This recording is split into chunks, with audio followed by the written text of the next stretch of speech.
Hold there, Violet. The Yorkie stands before you. Art thou friend or foe? If thou art friend, then follow me now back to Galerion. Come on, Pathfinder, wrath of the righteous. If thou art foe, then disappear thee back to the world doomed, and I shall deal with thee later. Yes, I am Sir Yorkie of the Shire, stepping back to Galerion. Now, while I was off screen, I told you I would do this. I made a final recruit, who we won't be using immediately. That final recruit. This is the only female kitsune we have as a thing, but you can see not exactly how she looks. Black Agnes, named after a mythical witch from England. I think from England. May actually be throughout the British Isles. A hag-bound witch. I'm not going strength, although that will become a thing in the end, as my plan for it is to become a witch dragon. Sword dragon. Only one level in sorcerer, the rest gained through the dragon line. I'm not worried about her witch line per se. I'm not worried about her spells. They're nice to have, but mostly she's going to be a combatant and thief. Now, let's tell Erebeth. I thank you for saving the esteemed citizens of Kenabres, even though not all of them deserve to be saved. May Amadei forgive my words. Erebeth cast a meaningful look at Count Arundel, sitting at a nearby table. I don't really mean that, of course. I just never fail to be astounded by the way that certain the good people seem to perish, while not so good prove to be incredibly, amazingly enduring. Even so, the Count did offer me his aid. He can't be all bad. Yes, that's not like him at all. Joining crusades is a tradition among Endevian nobles, but Darren Arundel was never too keen on fighting demons. The Count's certain reputation in Mendev. He's not a pleasant individual by any means, but he's not known for any particular villainy either. The Count enjoys a life of leisure, surrounded by a gaggle of sycophants, who are always eager to badmouth the Queen at his command. He likes settling scores too. There was a hero of the First Crusade, Sir Lant, a kind and honest man. At the end of his glorious career as a soldier, he became a wise mentor to the younger generation. I ran afoul of the Count somehow, perhaps by lecturing him about his idle lifestyle and a lack of purpose. When Sir Lant died, the Count managed to buy a portion of his estate and ordered the knight's helmet to be reforged into a chamber pot. And of course he didn't keep his little joke private. The Queen was particularly affronted by it, because Sir Lant used to be her most loyal comrade in arms, and was there receiving an assignment from Her Majesty, and witnessed the exact moment she found out about the helmet's fate. A small thing, but I could see the Queen's anguish at the travesty that had been made of her friend's legacy. That's what our Count is like as a person. And as for his talent for survival, you know the story of Heaven's Edge? He was the only member of his family to escape with his life when the demons unleashed a magical plague, on the Arundel estate. Could you tell me more about Heaven's Edge? I don't know all the details. It happened a while ago, back when I was a mercenary and had nothing to do with Kenabres. I only know that there was a grand feast in honour of Darren's birthday, and all his relatives were invited along, with a few other distinguished guests. Everyone died from a mysterious disease someone had unleashed on the estate, including the servants, the guards, and a number of clerics and paladins. But the young Count survived, because of his healing ability, I suppose. Darren does possess an unusually brilliant talent, even if the application of his skills leaves much to be desired. Erebeth scowls. Why is he trying to provoke the Queen? Who knows? It could be some family matter. The Count is Her Majesty's cousin twice removed, or something like that. But I think he simply enjoys infuriating people. Crusaders and Amadei's servants, especially. Thank you for telling me all this. My pleasure. I'm sorry you had to endure my grumbling. Watching these things happen to my city has put me in a foul mood. I found Jana Eldori, like you said. Yes, thank you. It's good to have her back. We need every fighter we can get. Erebeth frowns. I suppose it's asking too much if we want fighters that are sober as well. Also, the Tower of Estrad has been cleared of demons. Great. The place where the demons have gathered needs to be cleared one by one. They won't be able to stab us in the back when we take on the Grey Garrison. Thank you for your service. I have to go. Go, may I keep you safe. I still kind of regret taking on Prelate Holrun and his people, because now we lack some support when we take on the Grey Garrison. This is the common cause, and you'll see that they're deleted because they chose to pick a fight with us. Well, they or we. Matters not really in the long run, does it? 802 left. Whenever I sleep, a stout old man with fuzzy grey beard mumbles a prayer. He looks as tired as anyone else in the tavern, but determination is stamped on his haggard face. What I do for you? Whenever I sleep outside the walls of the Defender's Heart, I am plagued by terrible dreams. Can you help me? The priest studies your face carefully. You look tired, but otherwise entirely healthy.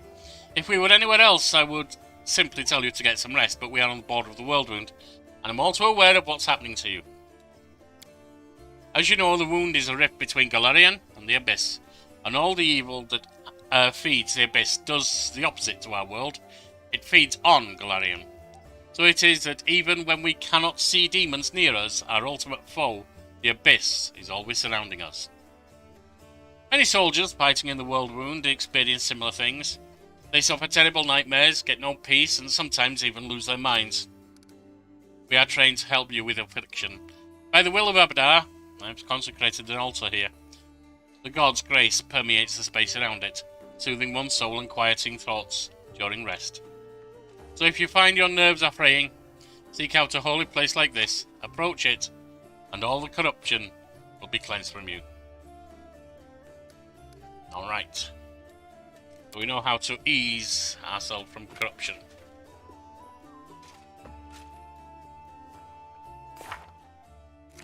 Now, we're down to 652. We need to speak with a storyteller. The blind elf whispers something under his breath. Hearing your steps, he turns to you slowly. Greetings, Suyoki. Have you brought me a new story? Present the purple knife.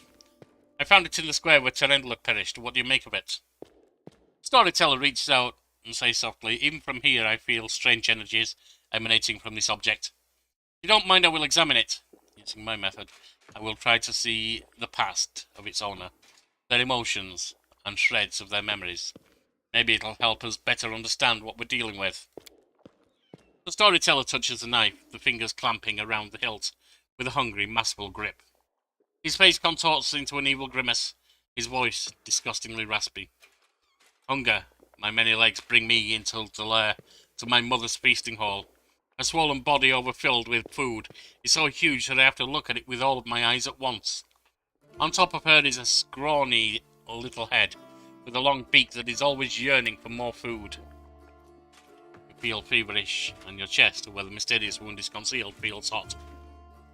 Your mind is flooded with a wave of visions that repeat the words of the old elf.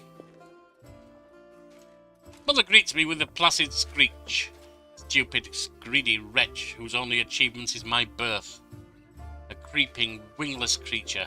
It's your fault I have no wings. A symbol of greatness, a birthright I should have received from my mighty father. Mother points me to a crowd of whimpering subjects, suggesting I fortify myself with their pathetic flesh. Not today. I summon my spawn and they fly to me, enveloping me in teeming cloud.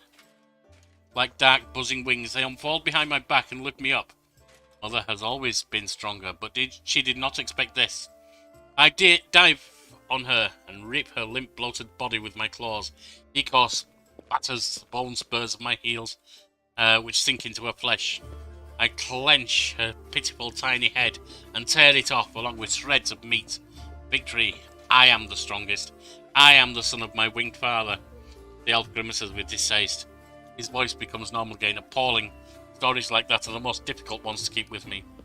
Did this knife belong to a demon? The storyteller opened his mouth to answer, but a sudden spasm crosses his face. A new vision, a stronger one, engulfs the old elf. The malevolent undertones vanish from his voice as it grows more determined and tired. Even looking at the wardstone is difficult. Despite the corruption nesting in it, it still has an aura of strength. Your fingers clench the stone hilt, so tight it hurts. A little spot on the flawless surface of the wardstone draws your attention. It looks like a butterfly. Corruption in the guise of something utterly harmless. It will grow. You swing and stab the butterfly with a knife as hard as you can. Your fingers cramp painfully. A howl invades your ears. Light. White light everywhere. The stone knife falls from the old elf's hand. Out of breath, he drops to his knees. He is trembling, the terror on his face so unlike his usual dignified manner. But what was that? That was not the past. That was something that is yet to happen, or rather might happen. One of the roads to the future. In one of the possible futures, this item will help you to cleanse the wardstone, or to destroy it. You feel a longing to take the stone chisel and plunge it into your chest, right into the wound that has opened up in it. It's hard to resist the feeling. But at the last moment, your self-preservation instinct takes over, and you manage to keep control of your own hands. The old man stands up. He looks completely stunned. Never before has anything like this happened to me. But how? I'm not an oracle or a prophet. Or is this another riddle from the past that has caught up with me? I must find out. Seeing stories that have happened is one thing, but seeing stories that are yet to happen. Don't know why this is happening to me now. But there is one thing I'm sure of. This is not a coincidence. This is a sign of coming changes. I shared your vision of this knife. It tempted me. Did you see what I saw? This vision, this has never happened before. Could it be the magic of the object that brought me? Or that you brought me? I sense dark energies in it that can cloud and charm the mind.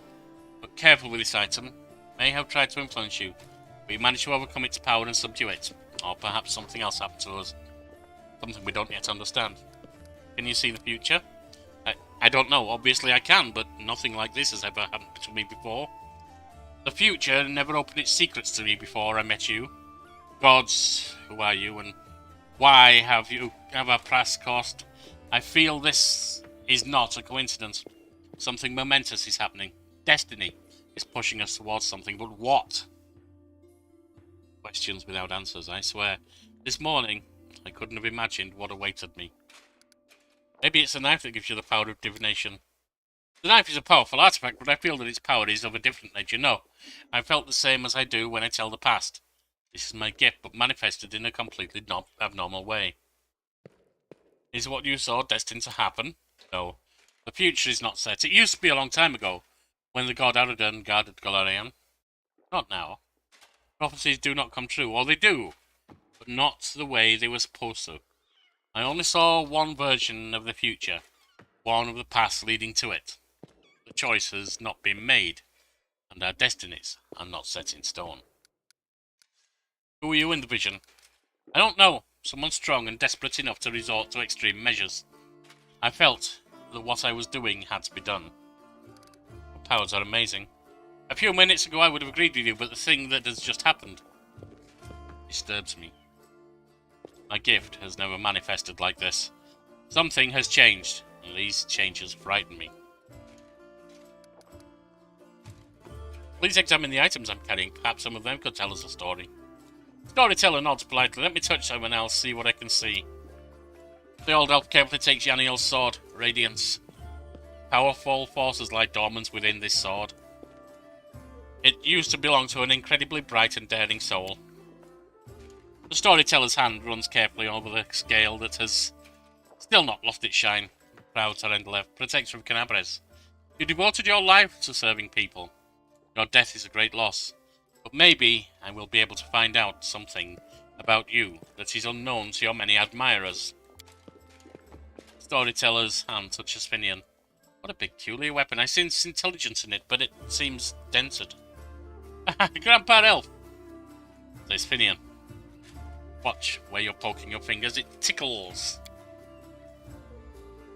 The elf looks at you with unusual impatience. Shall we? Tell me about the previous owner of this knife. Storyteller touches the knife. Ah, this is exactly what we've seen before. Thank you. What do you see in Radiance's past? Storyteller touches the blade with his finger. Sadness rings in his voice. Dresden is doomed. Demons attacked right when we lost the protection of the Sword of Valor. My city, my bastion of hope, felt it was a symbol. The lands, mutilated by the Abyss, could still be restored to mortals. Now you're perishing, and there is nothing I can do. We retreat? No, we flee. The frightened crowd rushes out into the night through the southern gate. They are chased by angry howls of demons, killing the last defenders of the citadel. My heart goes out to them, but I'm standing still on the wall. I am covering the retreat. Demons do not attack. They seethe around you, fall from the sky, strike from all sides at once. They can't be stopped, but they can be distracted. I run to the upper floor of the gate tower. Radiance glows with a golden light in my hand. I permit myself to close my eyes with just one heartbeat. I imagine what the soft glimmering of the sword I see through my closed eyelids is the light of the summer sun. I smile. I open my eyes and call out, "Hey, discarded spawn. Who wants the best trophy of the night? You know my name, Yaniel. You know how many of you I've killed with this very hand. You want to curry favour with Darazan, Minago, or the Echo?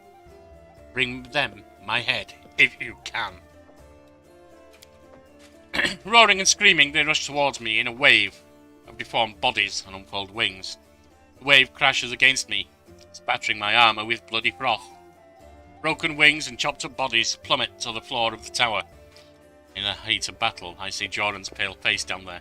He looks up at me in desperation, but he can't help. He's carrying 2 wounded on his shoulders. My city will fall. My friends will survive. This is what I am fighting for. I am covering the retreat. The flow of people gradually dwindles. My armour is broken in many places and I cannot heal my wounds anymore. The last demon I stabbed with radiance suddenly recoils, tearing the handle out of my blood-slickened hand. He flies up a wall somewhere far behind the walls, by the road, being taken by those fleeing. No more golden glow in my hand. The night closes in on me, filled with shrieking, mocking, demon laughter. Dresden, I am dying with you. Light of the sword, righteous Iomade, accept my soul. The storyteller runs his hands along the blade with a sad smile. I know whose memory this is. I have heard about her so many times. Yaniel was a true crusader. Touching her memory is so cleansing. You see the future of the sword. Just one of the numerous possibilities. The blind elf touches the sword hilt, and metal rings in his voice. I slide out of the sheath swiftly. I proudly watch the army of warriors led by my lord. I sing, slashing the air, putting courage in their hearts. I am radiance. Tremble, city of Dresden. My lady Aniel has perished. But I am not done yet. Charge! Storyteller returns the sword to you. It is nice to know that this sword's glory days are not over. There's many battles ahead. Take care of it. It's a glorious sword. A rusty piece of metal, if you ask me. Show Terendlev's scale to the storyteller. Tell me about Terendlev. The storyteller takes a deep breath and smiles. I am flying. I can finally spread my wings. I am gliding over Broad River. The sunset has turned its surface smooth like a mirror, and I see my reflection. It's as if another silver dragon is rising to meet me from the depths. What is it? The scales on my chest are black. The darkness is spreading over my body. I wake up. A clear sky sways above me, blazing with heat. I am in human form. The red dust of the wound clings to my cracked lips. Someone is carrying me on a stretcher made of shields and spears. I am so weak I can barely lift my hand to my face. The sight of my own hand terrifies me. It is black and the skin glistens like scales melted by fire. I probably ought to cry, but I only feel hatred and nausea. All these people around me, out of sympathy for them, did I choose to leave the mountains. I gave up my flights over rivers. I went to the demon's lair. They don't have a scratch on them, but I am infected with foulness. It's not fair. My life is more precious than their pathetic existence. Oh, how I hate them in this moment. And then I suddenly feel shame. No, these are not my thoughts. The crusaders carrying me are my good friends. I'm glad they did not suffer, but I hate them and myself so much. Pain and hatred pierce me all at once. It's all because of them. All because of them. Someone walking beside me touches me, talks to me. The only thing I hear is your mentor. He will come. He will help. Then lose consciousness. Storyteller takes a deep breath, exiting the vision. Such hatred from Terendlev. Wasn't she on our side? Terendlev has come a long way. Her unit was ambushed by demons once and she was infected with foulness. The Terendlev you met in Kenabres has gone through many trials and regained her former purity. What happened next? Storyteller puts his hand to his forehead. Sometimes the past can be as vague as the future. We all know how Terendlev's story ended. The beginning is hidden from us. Maybe if we find something else that used to belong to her, we will know more about her struggle. However, no matter what we learn, remember her soul. The soul of a true dragon overcame every obstacle, endured every torment. She was able to purify herself. Dragons are truly powerful, not only in body, but in spirit too. What do you see in this sword, in this Finian? Hello, Grandpa Elf. Storyteller carefully takes Finian from your hands. Hello, Finian. He closes his eyes and takes a deep breath. His face contorts into a painful grimace. I'm coming to again. How long's it been? How long have I been here? They keep me in a cage for 3 days. I know this because 3 times the light under the door disappeared for a long time. Then they chained me to the table, and the bladesmith, everyone calls him the bladesmith, he placed a device with a jar over me. Feels like I'm being fried. First I tried to break free, but I got tired and then I screamed. But now, lost my voice, though the pain is burning right through me. Storyteller, stop! His voice changes, becoming more frightened. I think I lost consciousness again, but when I woke up, the pain was gone. Wasn't tied to the table anymore. I was standing near it. Someone else was lying on the table, a burned corpse, covered with a black crust. The master took out a handsaw and was sawing off his head in a very focused way. I should have run back then, but I couldn't for some reason. The burned corpse had a symbol on his belt, just like I do, an eye and a star. My favourite belt, a good one. Why would a stranger get one? It must have been someone from my clan. Some distant family member. Storyteller stops. When he speaks again, you hear only a muffled whisper.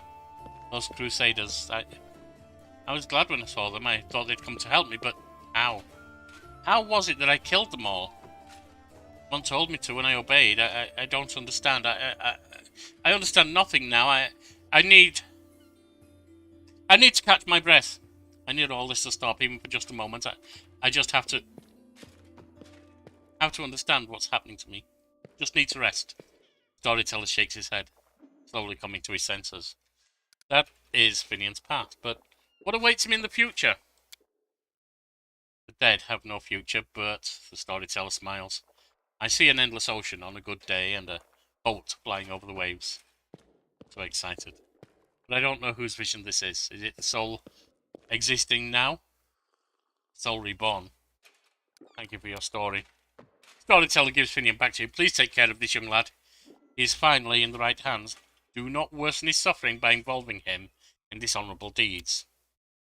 Come on, Grandpa Elf, I can take care of myself. I'm not a kid.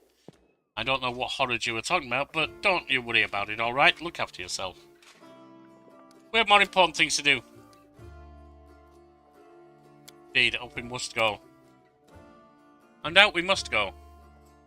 Onwards with our adventures.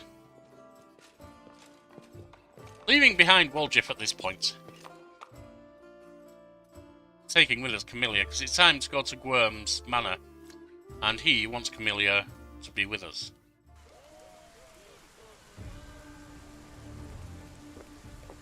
This is also why, right now, we're not going to use Black Agnes. Beat Camellia. Woljif, you're gone. Camellia, you're in.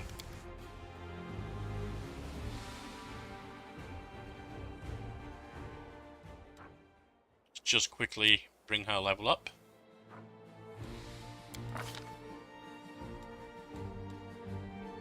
Give you an extra dexterity.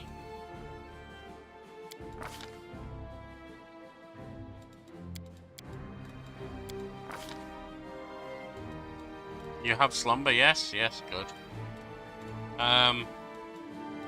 Evil eye.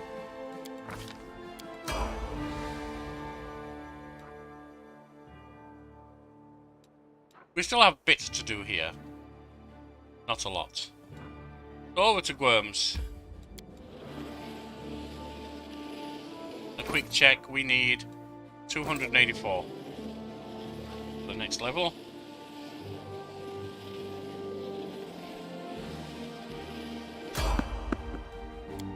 Enemies, time for a fight. This will be quick.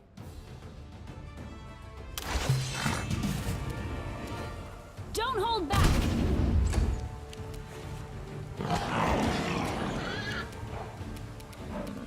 I got this!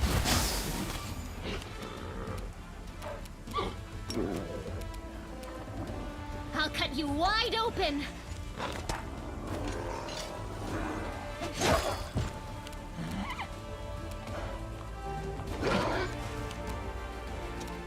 Panic.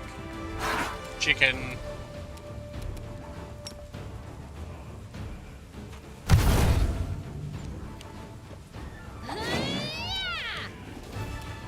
Burn! Slice! Behead! Do not hold back!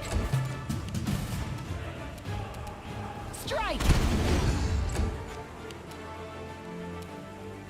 Damn you! The spirits demand your blood!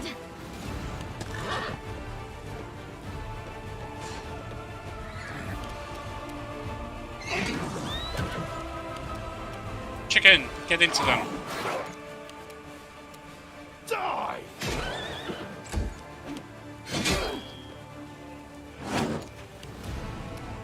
May I see your entrails, please? And that leaves us one more.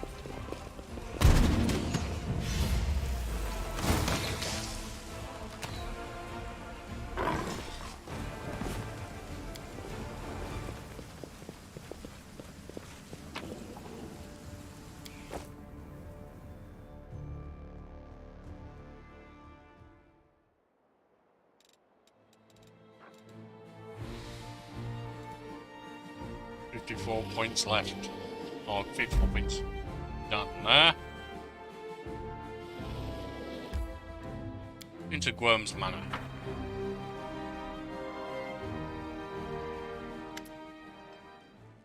Ah, there you are at last. You certainly took your time. I thought perhaps you got lost on the way here.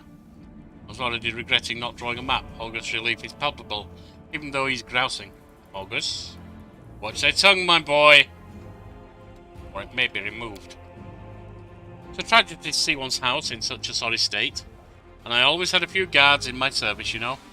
I hope those blockheads died honourably and didn't simply flee at the first sign of danger. August turns toward the corridor with a pensive expression on his face. My manor, you see, contains several items that are of great value to me. I wish to retrieve them before they are discovered by my fellow citizens, who in the current chaos seem to have taken to thieving and marauding like ducks to water. So here's what I want for you to do. Take a stroll through my house. Peek into the rooms and see if you find anyone, kill them on the spot. That'll teach any other opportunity to stay away from August Gwyrm's manor. While I was standing here at the entrance, I could clearly hear the sound of someone rooting around inside. Any possessions of mine you find in there you can keep. It's all as good as lost to me anyway. When you're sure the house is empty, give me a signal from my study window. Wave a torch around or something like that. You can decide when you get there. What are these valuable items that are worth risking your life by going back to your manor? Have you mind? I'm paying you to clear out the ruffians inside, not to ask questions. There. August glares at you for a few seconds before dropping his gaze. In any case, you will learn what this is all about just as soon as you clear the way to my study for me. So restrain your curiosity for now. You're not coming with me? I wouldn't think so. No, why would he do that? The very notion. You think I hire guards to do my bidding just so I can put myself in danger? That's what I thought. Oh, it seems I hit. Alright, I understand. Get on with it, yes. Let's, heal a little.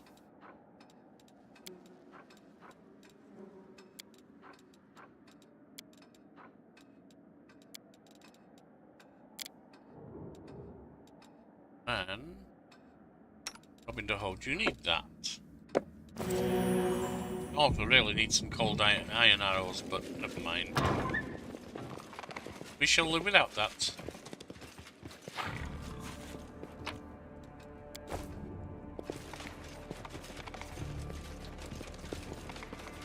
Move out! I hope you appreciate this.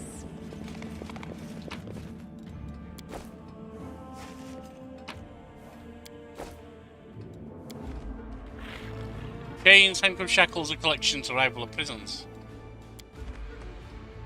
A set of collars of various sizes. A box filled with a variety of whips and clogs. Well, it seems like our August knows how to party.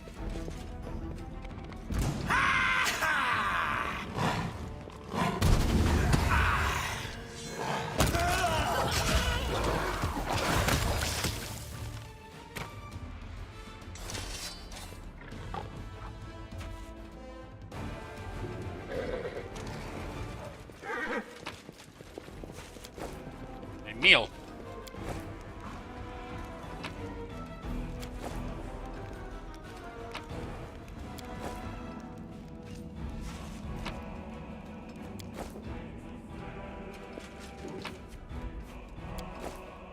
What is the meal deal we just picked up?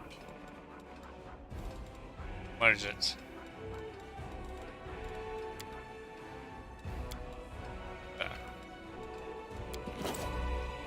Onion soup. I Oh, why not? You follow. Nice warming onion soup for a cold winter's day.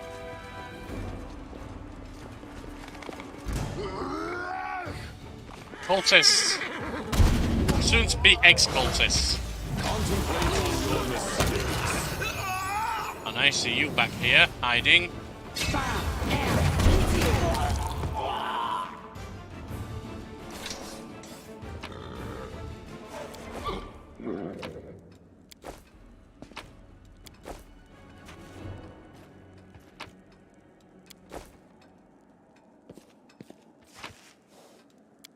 I'm not going to pretend to remember which books I've already tried to learn from.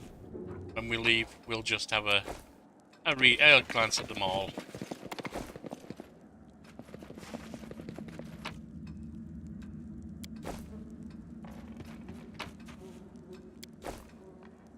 Out through here we go.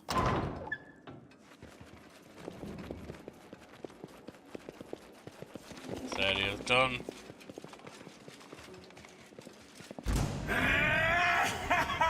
You should have run.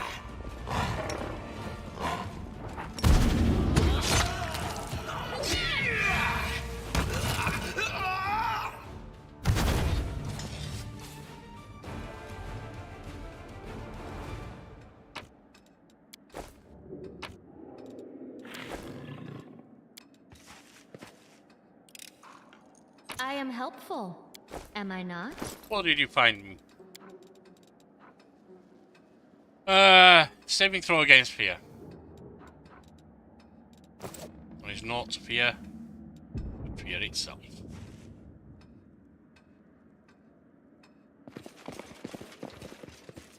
That's all we have in there.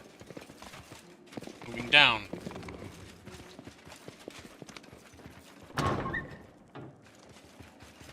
That is quite a discovery. Indeed, but I see the turn-off point. I am helpful, am I not? Yes, but you do keep requesting a confirmation, don't you? Mr. Kid's instruments of torture, yes. Move out! Boy Hoger certainly knows how to party.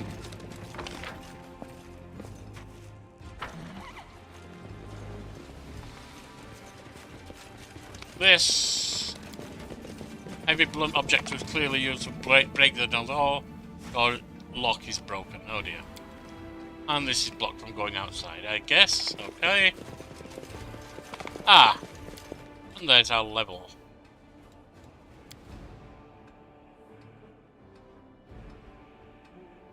Now, I could add a level there, or I could add a level on the thug. Eventually I want to get to level 4.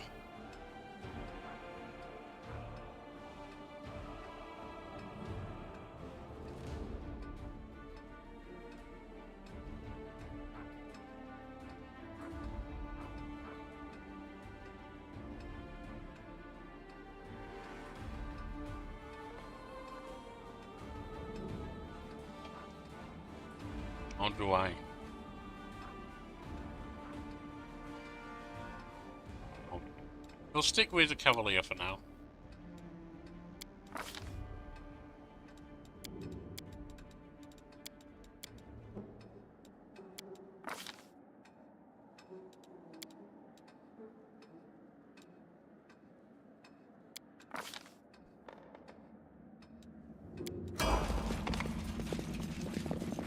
Toad, of course, must stay as a priest.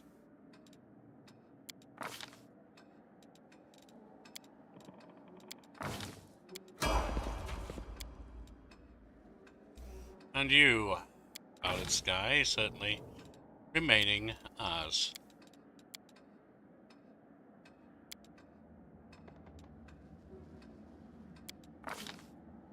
What's that? Weapon focus, kinetic blast.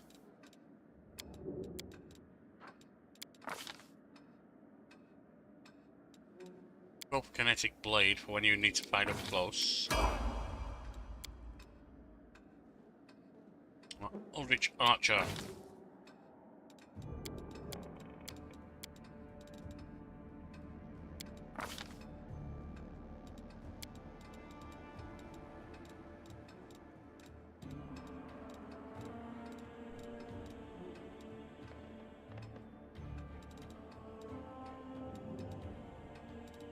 Although,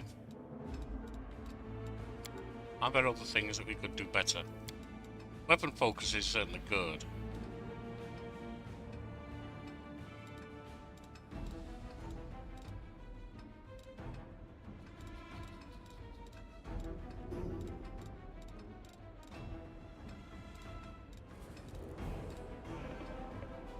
Spell penetration would also be good. I think for now, though, we'll go with weapon focus on your long bow. Give you a greater chance of hitting.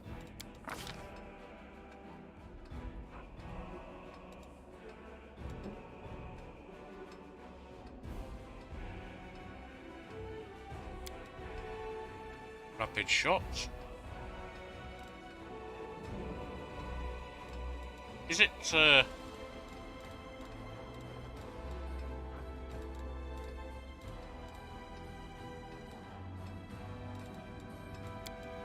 precise shot?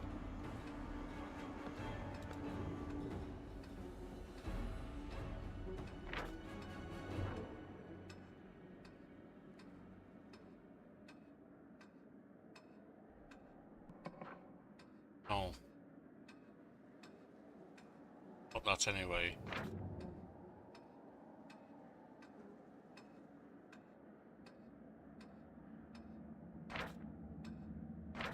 It seems. Or maybe no, you just can't guess it yet. Right, so it's not going to be precise, is it? So, go back. Rapid shot will do.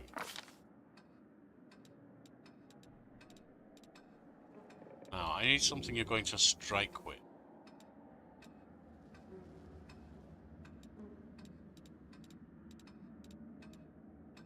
Acid arrow. Oh, and one more. Give you cat's grace so you can boost yourself. A mad dog. Continuing as such. Point blank shots kind of irrelevant.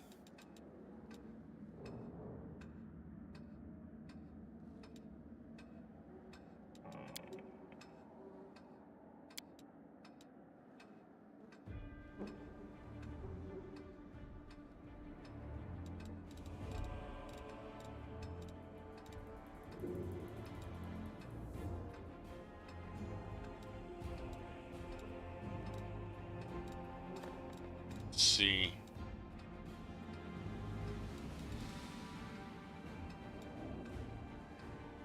You have a cleave or something like that, perhaps. Oh. Why?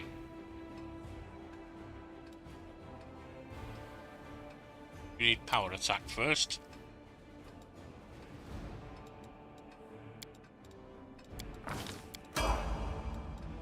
And then you.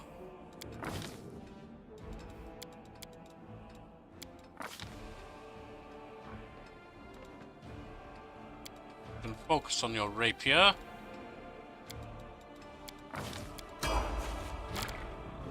And the pets.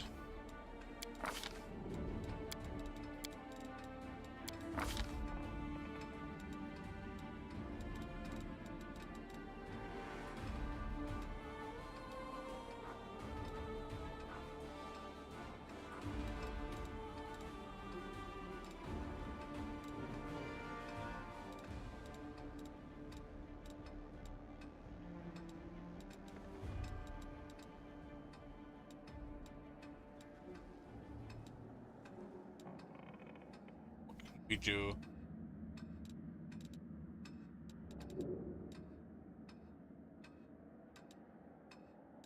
Well, we can give you blind fight. But if blinded, you can continue fighting just fine.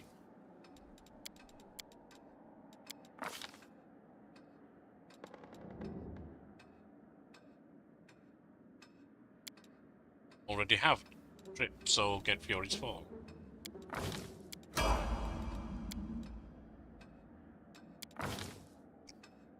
And you bully. Definitely weapon finesse for you.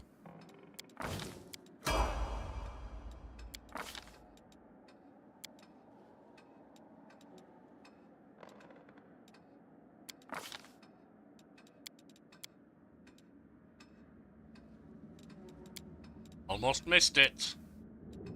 Not there, on there.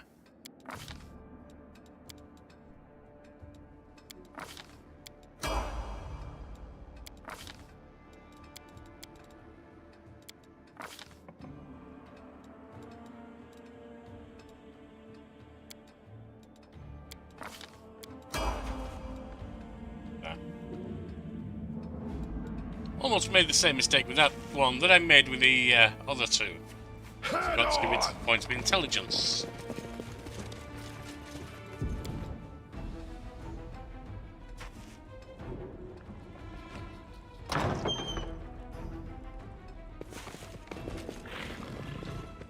I see blood. Blood! Strike as one.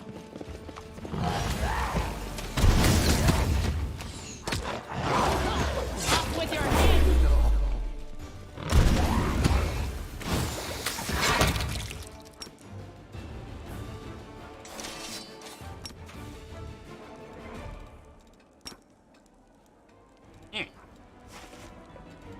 Interesting, it wouldn't let me automatically select that. A shame.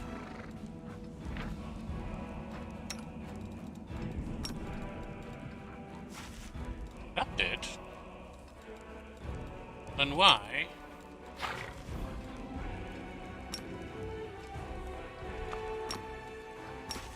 Want you? Oh, you did. That was strange. Very well.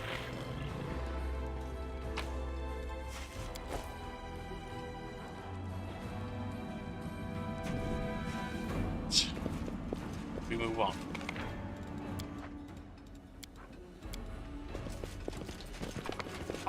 We've come a distance, so we'll take a save.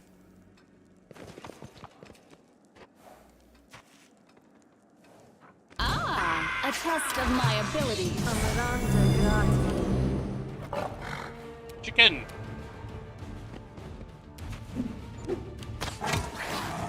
Ouch.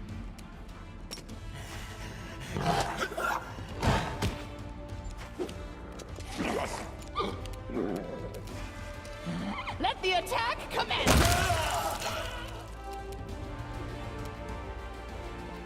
So Yorkie. Ah. Fortunately, I can't do anything. Maybe you can't do that the first round. This will hurt. You're done.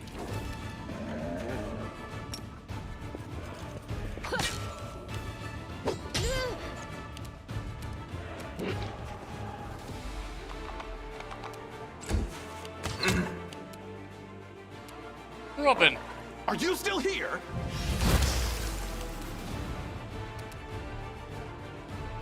Toad, come forward in case you're needed.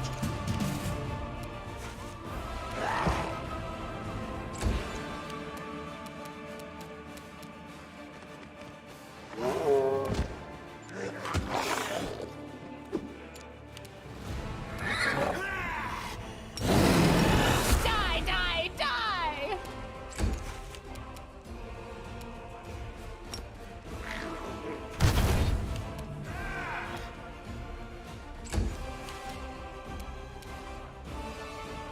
You are today's sacrifice!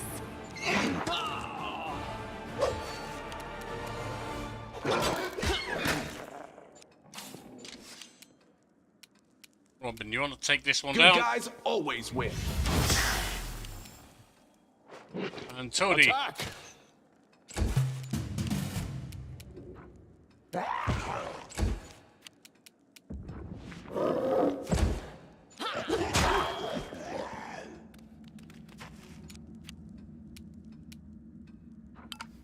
Burn! Slice! Behead! Spell's not working like that. Let's hear you cry! Well, let's get up there first then. Don't hold back. Go for their hearts!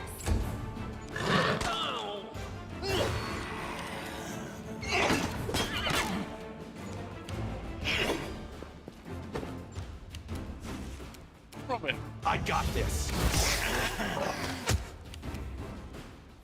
Toadie. We shall overcome! And chicken.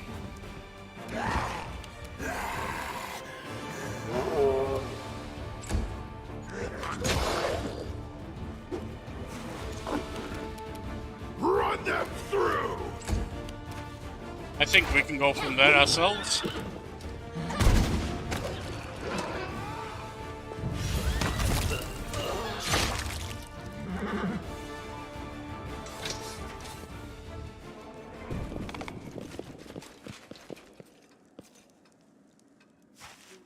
One thing I probably should have done, even though it's not what she's skilled in, is taken the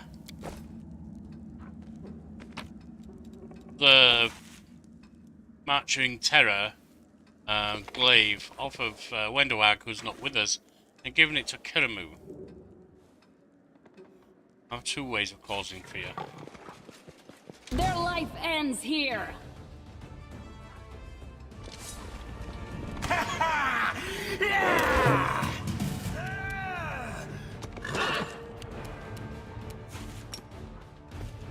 The world in crimson! Strike!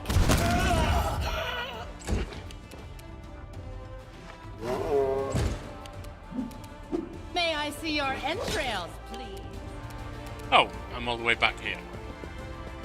Fine.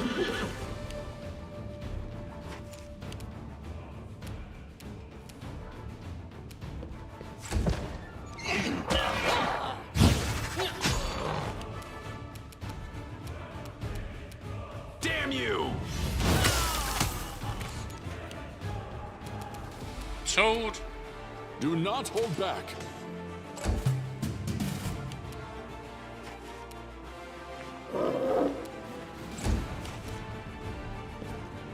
Oh, you're done. I'll cut you wide open! You should have run.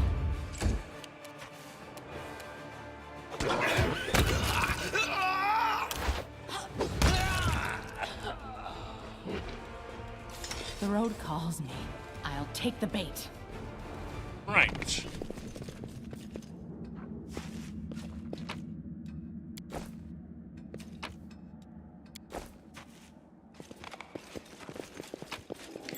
a trap? Probably not. It looks more like a treasure.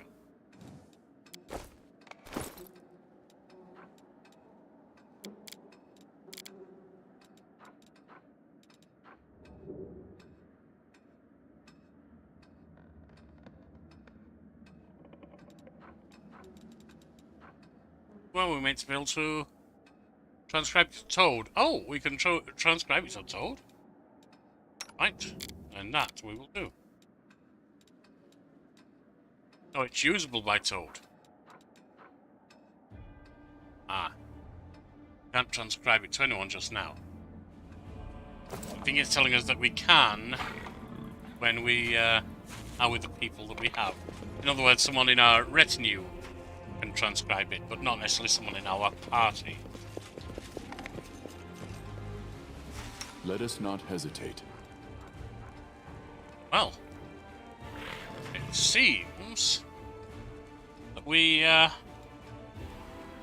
no rest. We've basically used up our spells and not rested, which is okay.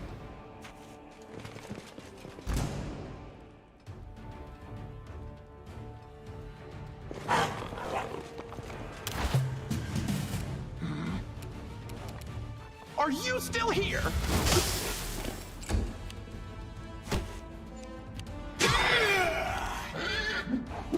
This will hurt. Well, lay down.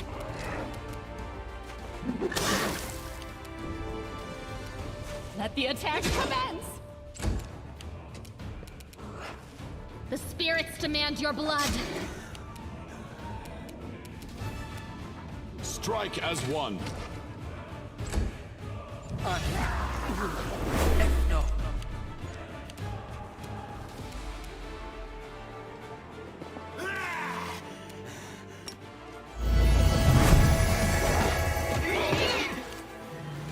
That was unfortunate.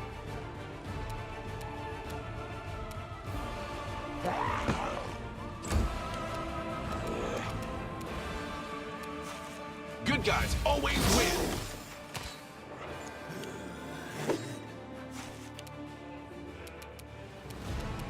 Don't hold back!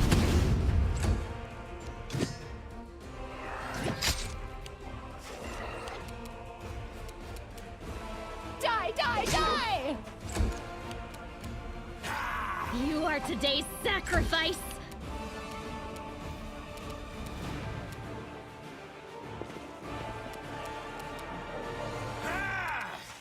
Attack!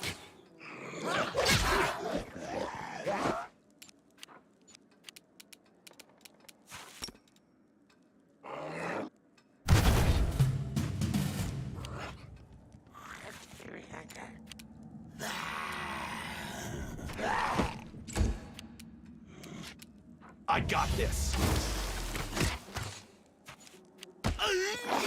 You're running, taking damage as you go. Strike! Not good.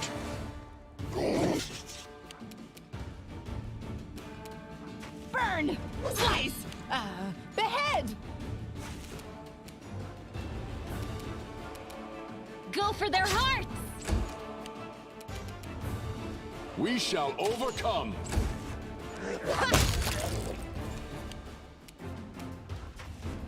Out of my way! And so they come back. 17 damage to chicken. That's a cooked chicken. Damn you!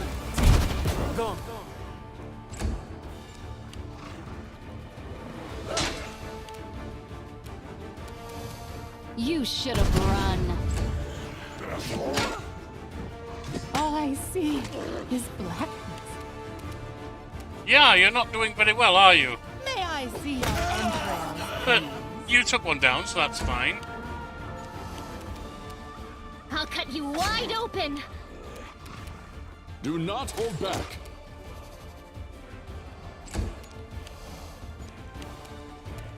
Try a little of the fear again.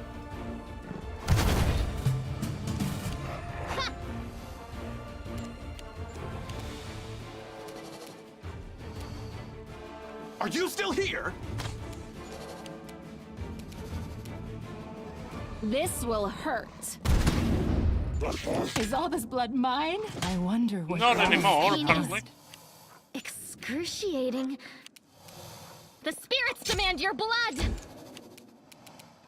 Strike as one. Well, that should be it. Now, what is that?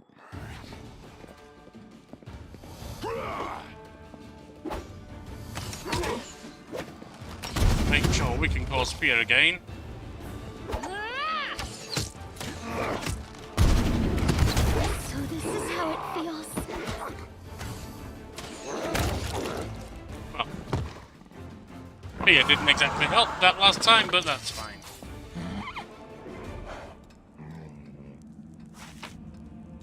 It did its work earlier in the fight.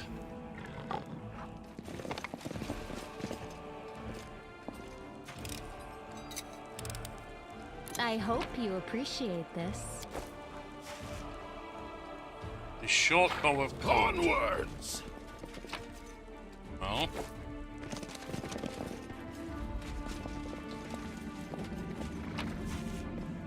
Hopefully the short bow of code is of some use to us.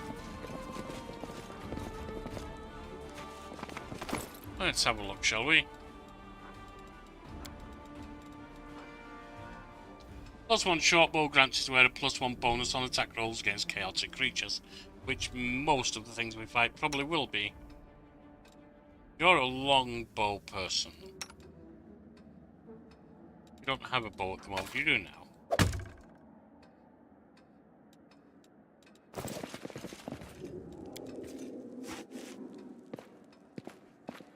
Right, the mansion is clear, you're alive, fine work indeed.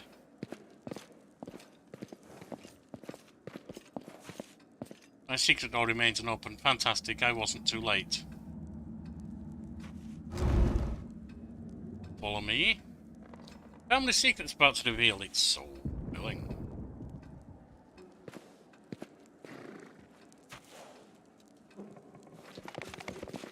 Pay attention!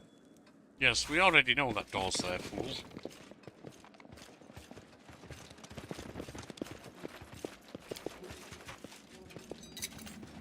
I am helpful. Am I not? Breastplate +1. Move out!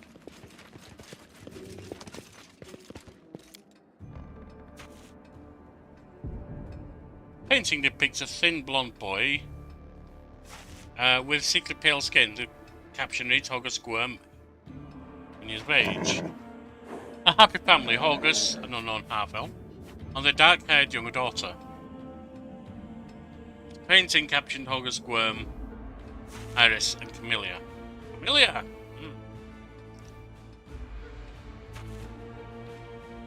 August. The paintings are right where I left them. Very good. August Squirm, thanks you for your help. You always speak about yourself in third person, August? There's something off about the paintings in front of you. The blonde head boy in the Gwyrm family colours doesn't look like August in the least. The family portrait depicts August alongside an unknown half-elf woman and a little girl who bears a striking resemblance to Camellia. It's in the painting, August. So you've noticed, it seems there's no pointing your head in these anymore. August is silent a few moments, then sighs and presses his lips in a hard line. You see, I have two secrets. Camellia is, in fact, my daughter, and I'm not the real August Gwyrm. You're not August Gwyrm? My real name is Darian Witt. My parents were the servants of the real Gwyrms at their mansion on the eastern edge of Mendev. The Gwyrms were generous and noble, but short-sighted. They burned through most of the family fortune on charity, when instead they should have taken better care of guarding the mansion. When I was 10 or so, I used to play in the garden with the real August Gwyrm, who was just my age. No idea where the demons came from. August ran to the mansion, and I bolted in the opposite direction. He was captured and killed, and I wasn't. August shrugs apologetically. Crusaders came from the nearest city to aid us, but I was the only one who survived. They asked me my name, and I said it was August Gwyrm. That's the whole story. Such a heart-wrenching tale, it never failed to bring tears to my eyes. You are in no position to judge me, Camellia. August's hands curl into fists. His voice sounds more tired than angry. You're right, I'm not. Past is your own business, not mine. Thank you. Remembering mistakes made in one's childhood is no easy task.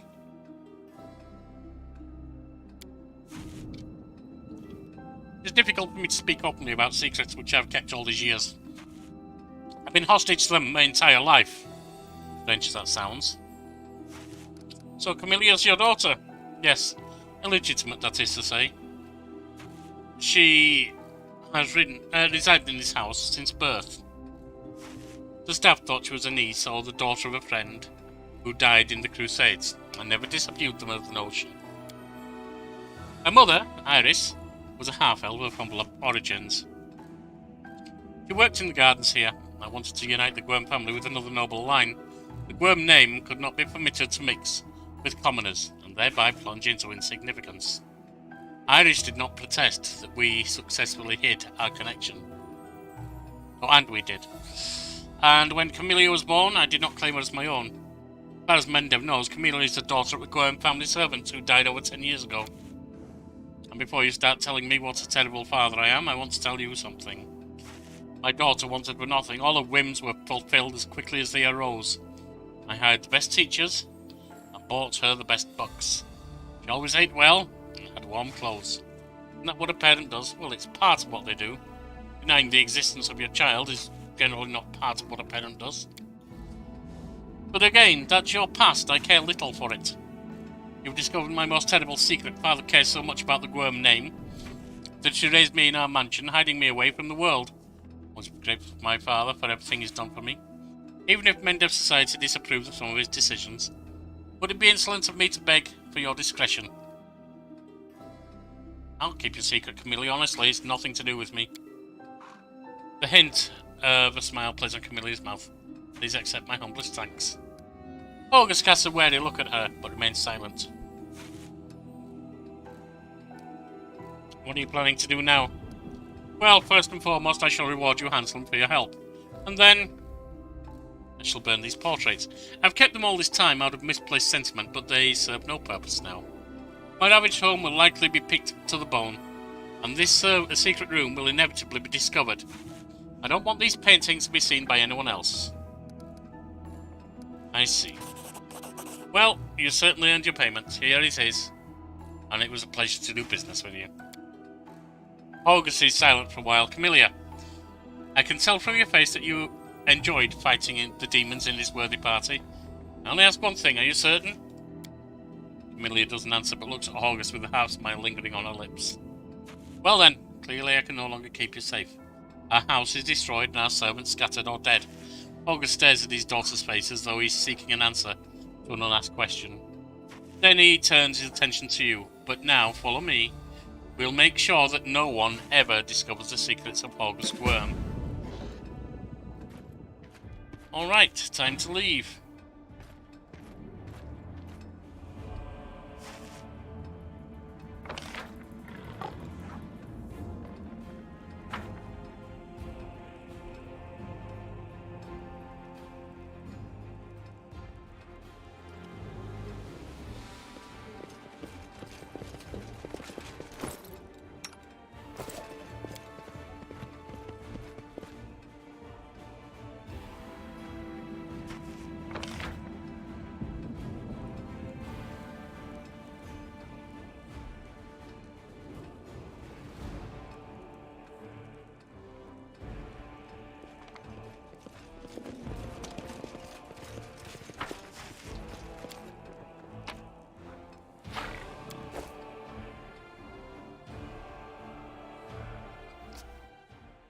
Now, onwards.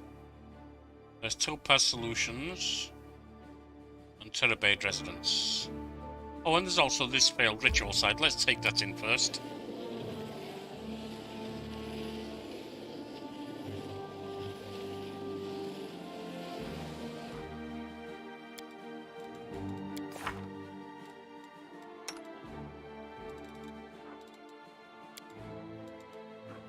Toad, you certainly need some more spells than that.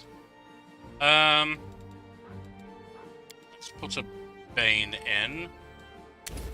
Magic Fang for your pet. And perhaps another Shield of Faith. From here, old animal. Bear's Endurance would help Clouded Sky. And Bull Strength would help me and Kirimu.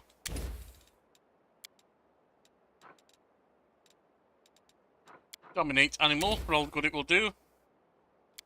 And some resist energies.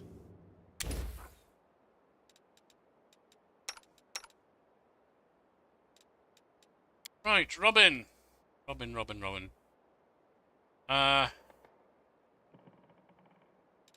Not looking for a large person for you. You can have a oh, you have a shield already. Flare Burst would blind them, wouldn't it?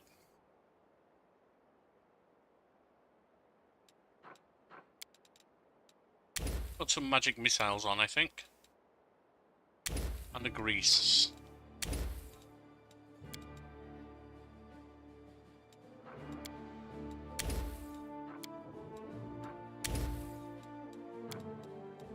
Should be fine. Oh, you we no longer need with us anyway. So I'm not looking to increase what you can do.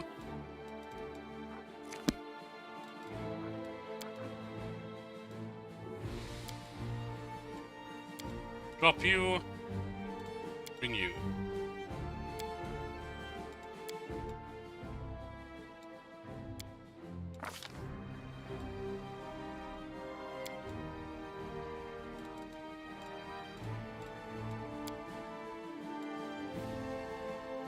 Making you a sorcerer.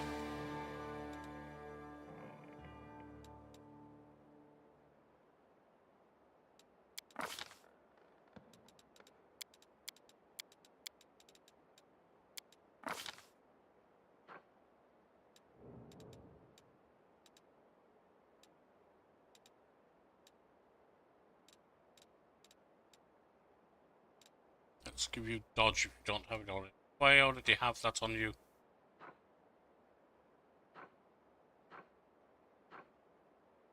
Don't I do dodge?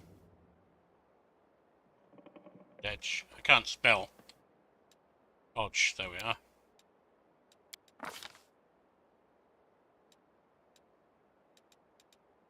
Black dragon that you are.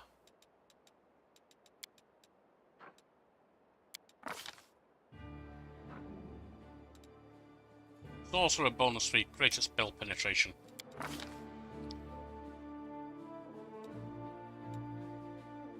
Can have an enlarged person. And, Course Fear.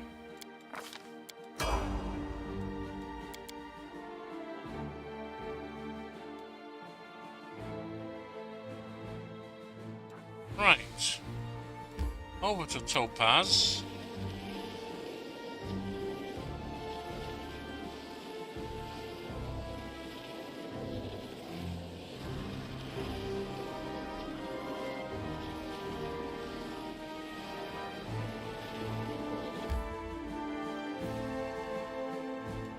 We're going to pause and sleep before then.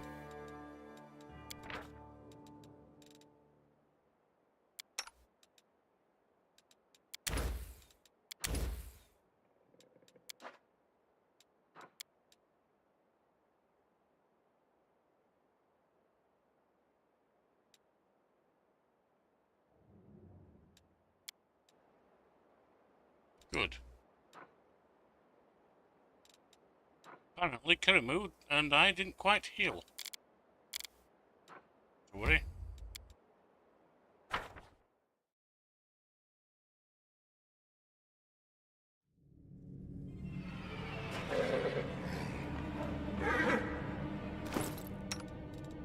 We have other methods of healing, of course.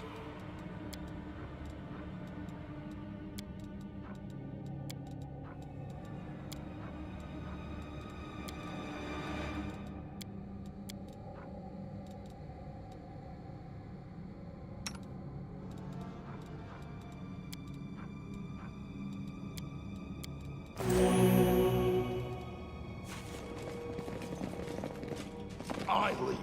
You follow. Defeat is not an option. Alchemist.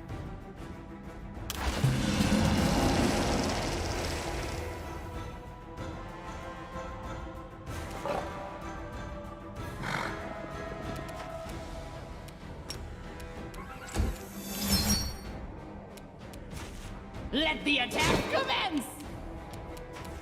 Attack! Don't hold back.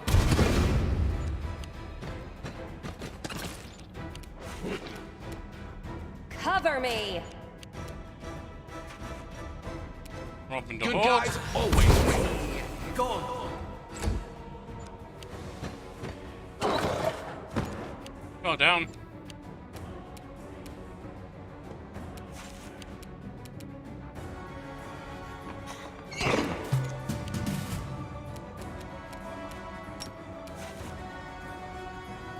Oh, that's not what I wanted to click on. In fact, right now I just want to attack. Die! Die, die, die! We shall overcome. Strike! Stab their backs. I got this. Go on.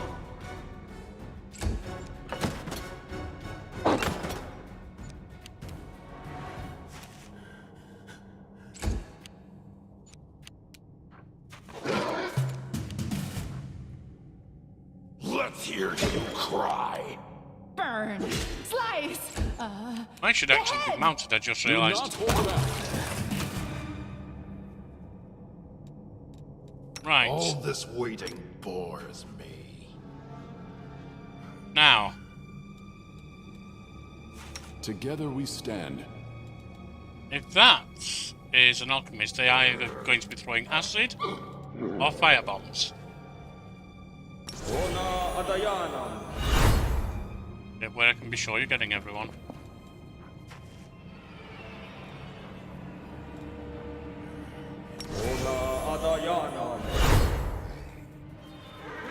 We will prevail.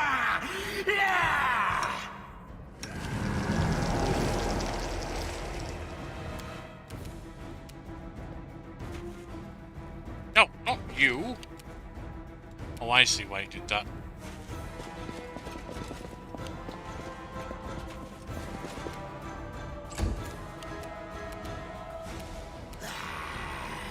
You should have run! I'll loot your corpse. I don't want you using that. Oh, I see. I'm on chicken here.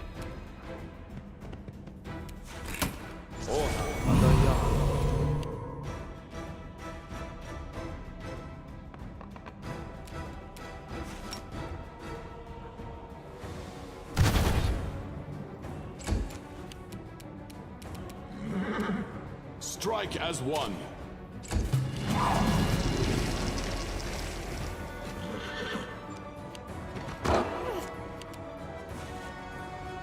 Damn you! Go. May I see your entrails, please? Well, the biggest danger, This so will hurt. let's try and take you down. Black Agnes, You're you're right dead. here, so... What the hell? How did it... Because I forgot to take a bow off. Damn it.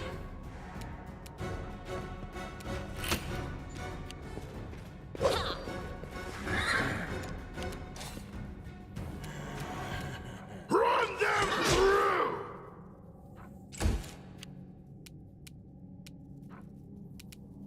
Attack!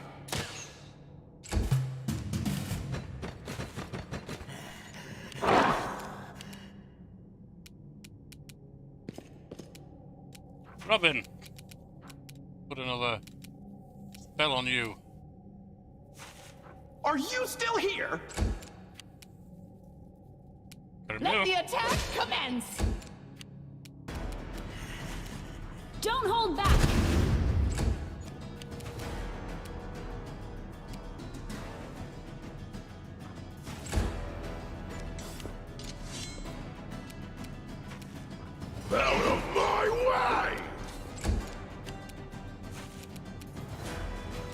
We shall overcome.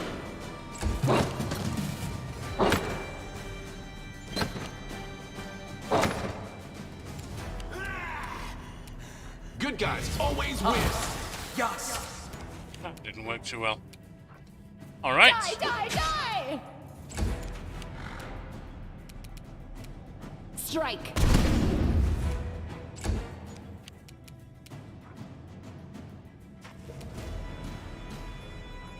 Why is it not attacking like that? Alright, whatever. Die! Do not hold back.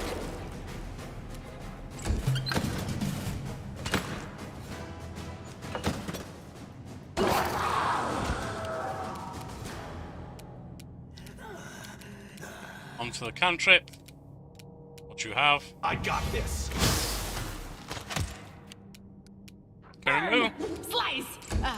Behead! and You out should of sight. have run.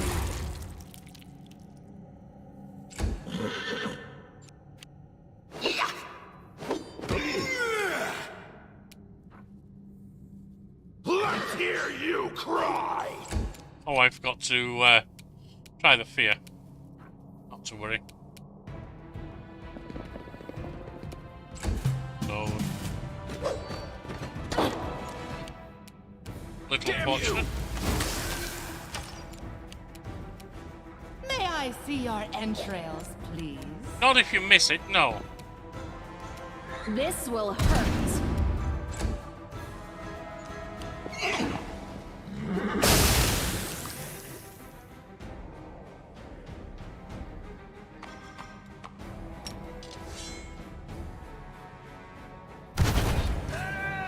Oh, it didn't affect that because it's in another room. That's fine. Strike as one. And that just leaves the Cambion.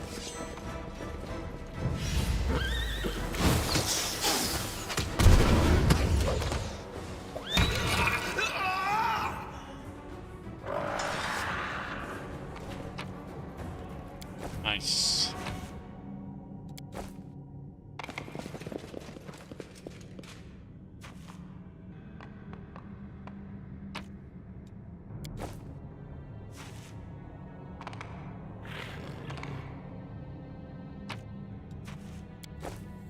And another meal.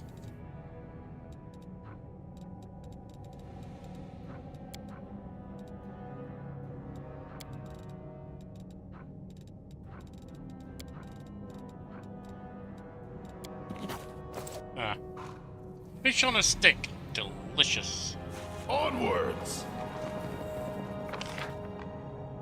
Ah, there's something here. A bow. A heavy crossbow.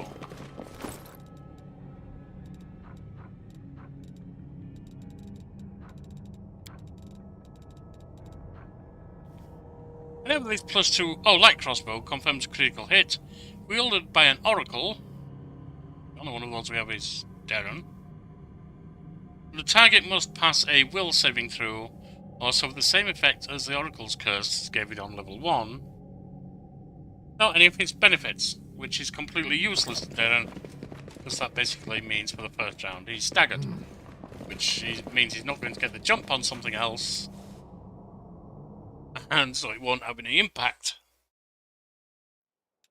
The first round will be over.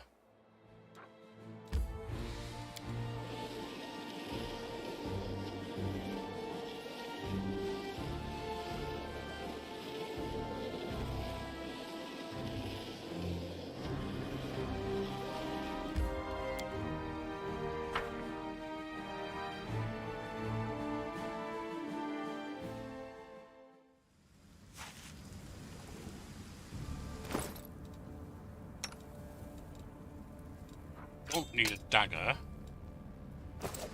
Stay on your toes. You don't need to be using that. You're not close and personal. Right. I will see this Toad, through. let's heal.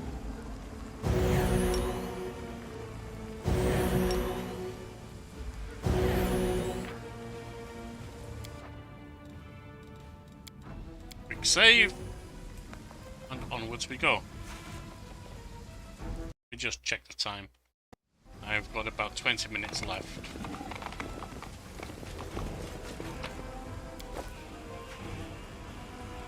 I'm sure I'm marching all out of queue now. Let's get this done. I should be taking the lead. Toad should not be there.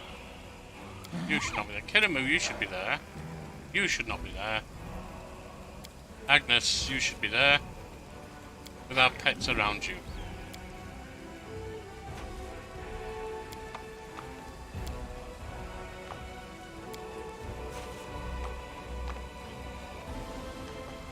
You can be at the back.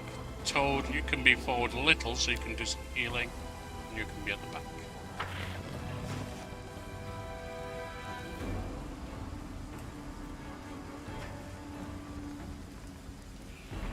Save that so we've got that maintained.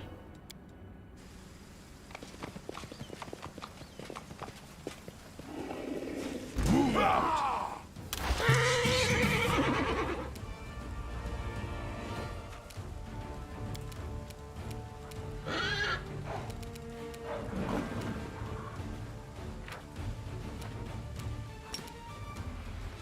Something's wrong with the spell here.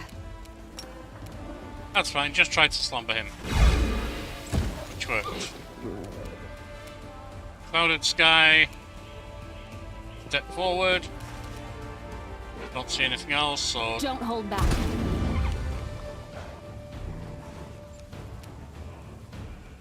Robin the Hood. Are you still here?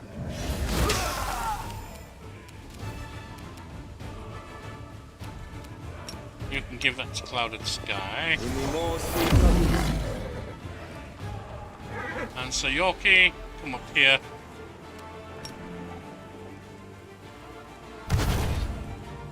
Honey.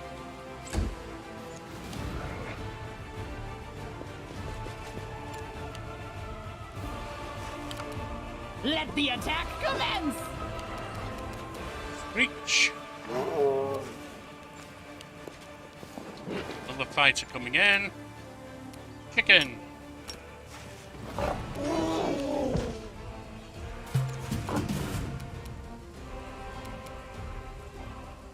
Cover me! Agnes.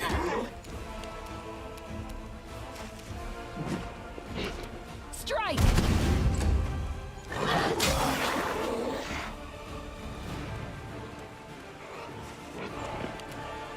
It's a face full of Good guys claws. always win. And he then has to run away.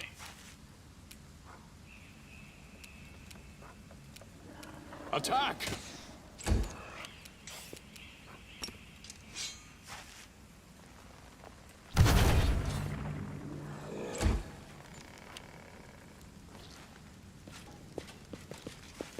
Coming in. Die, die, die! You missed.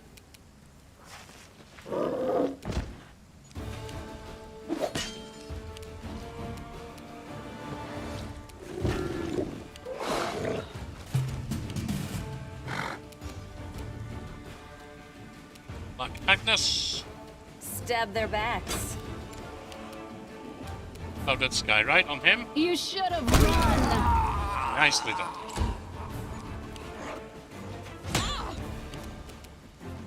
Robin the Hood I got on the this. Babo.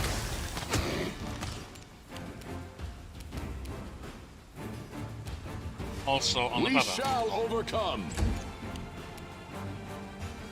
Run them through!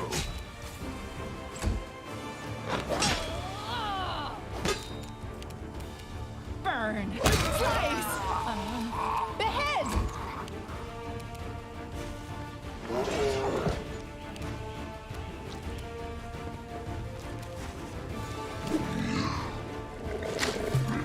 That's fine. I'll loot your corpse. This will hurt. And that would seem to leave just you up there.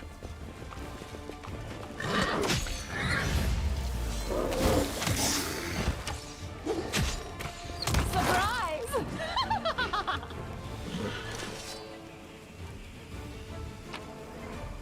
One chest. One group of loot. One longsword. And in we go.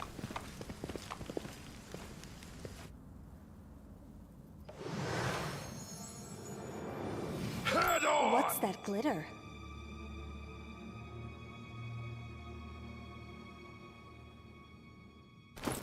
Now, let me just check. What do I have on trickery? Summary.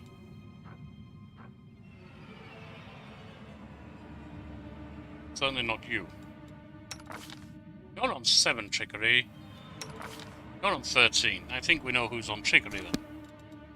I stand Meanwhile, also... ready.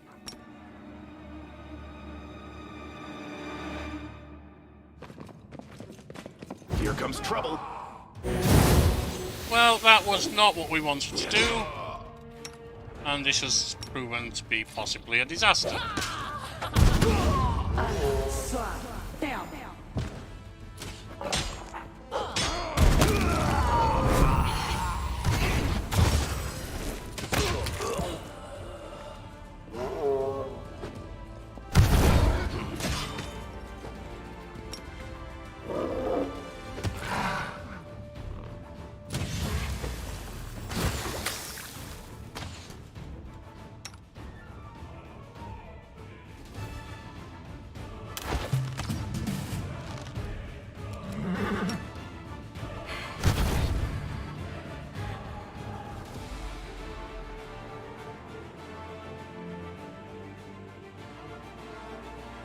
Plus 18 difficulty, okay. Don't hold back. Missed on that. May I see your entrails, Didn't please? miss on that.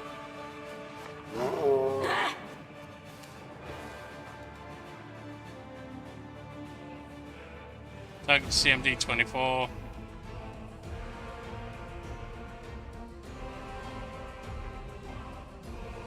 Attack result 24. Target set. Shouldn't I do a trip then?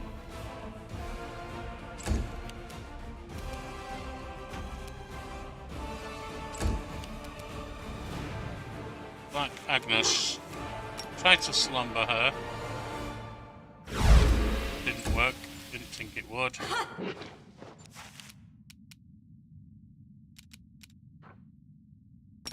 Give that to...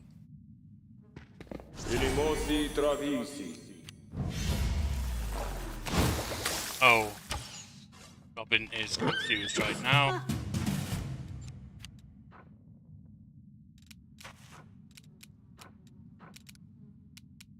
That may be resolved now, I'm not sure. Do not hold back.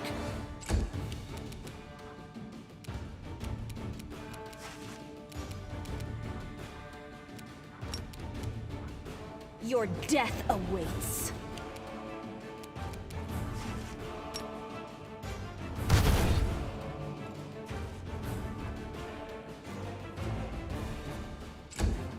That should have been afraid.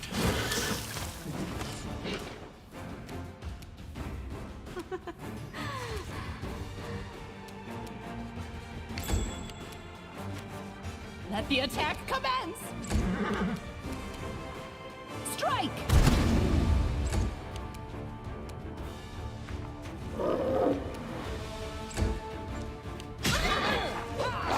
Indeed, she was afraid. More than one round, I believe.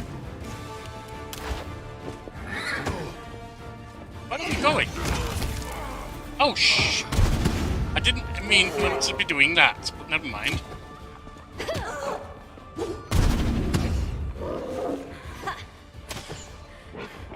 Hold on. Cover me. Just a little more. Ow. Forgive me for this.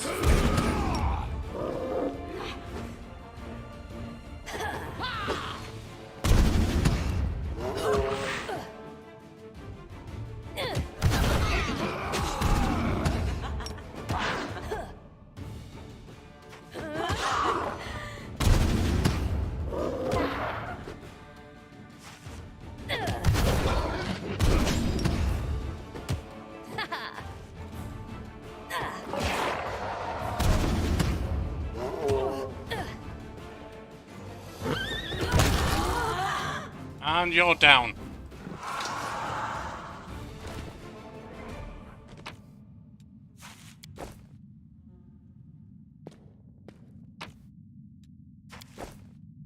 Not really anything too meaningful here.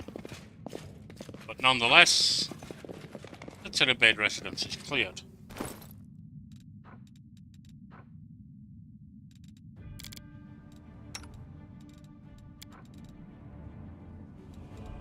Put a rapier +1 for Camellia.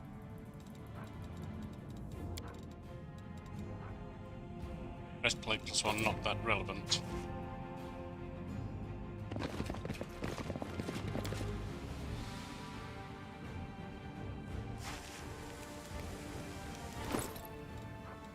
Quick read of the books. Well, quick info of the books.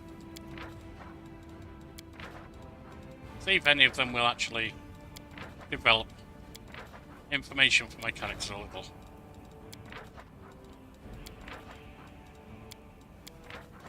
I don't think those that you can get multiple copies of do, but I don't know for sure.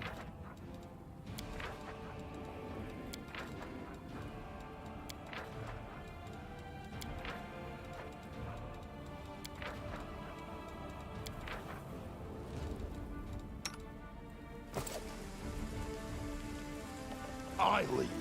You follow.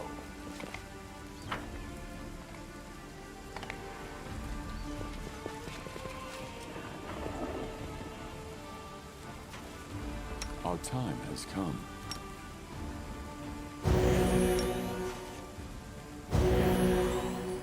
Ah.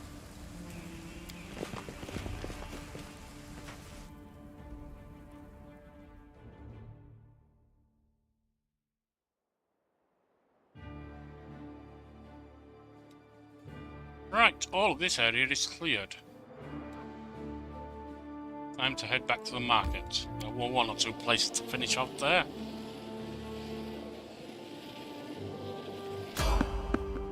Someone on the road!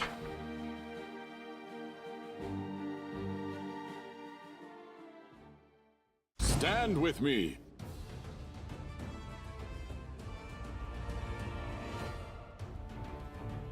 Well, they seem to be ganging up, don't they? So let's see if we can stop that happening. You should have run.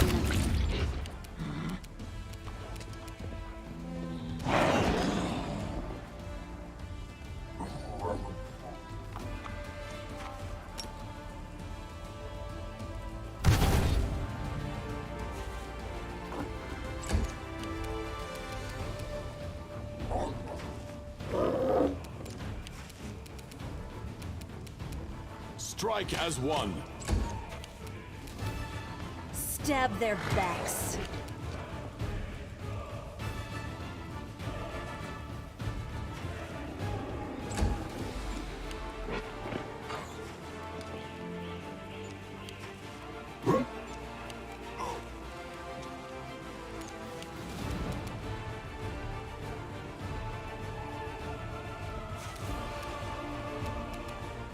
Damn you!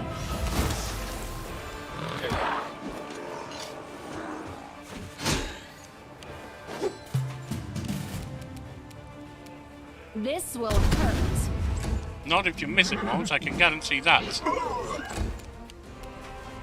Out of my way!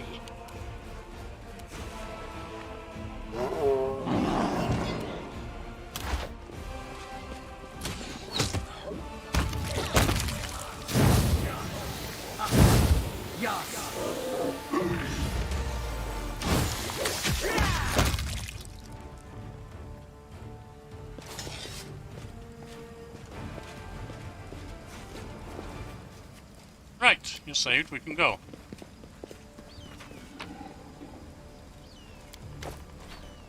The young soldier wipes blood spatter from his face with a shaking hand. Biomede, alive. Felt like I had half the abyss and Didulo herself on my tail there. The soldier sucks in a breath and releases it, clenching his fist to conquer the tremors. Commander Kenabres sent me to get you. Thank all the gods I found you before it's too late. The commander wants you to come back to help protect the defender's heart right away. What happened? Demons. The demons are closing in on the tavern. They'll soon have us surrounded. I almost didn't make it past them to come get you. They could strike at any moment. Right, then let's go.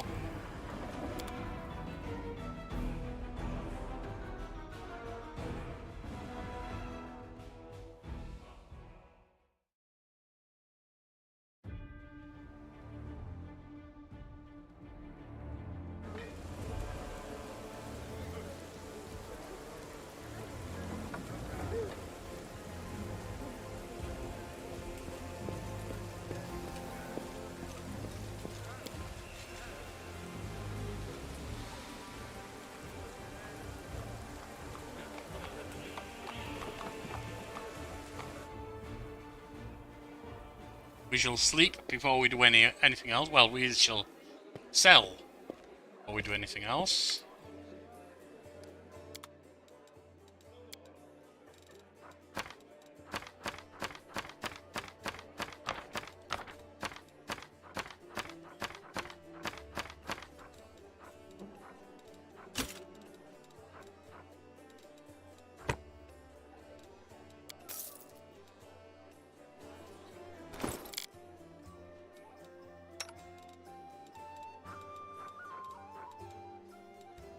You will need that.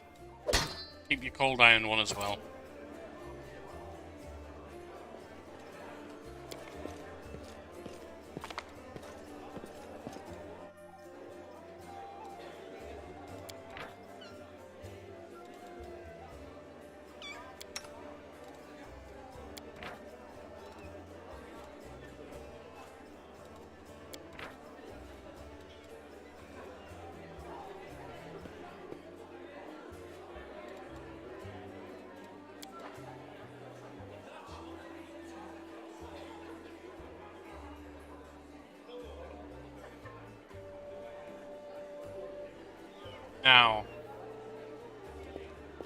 Now then.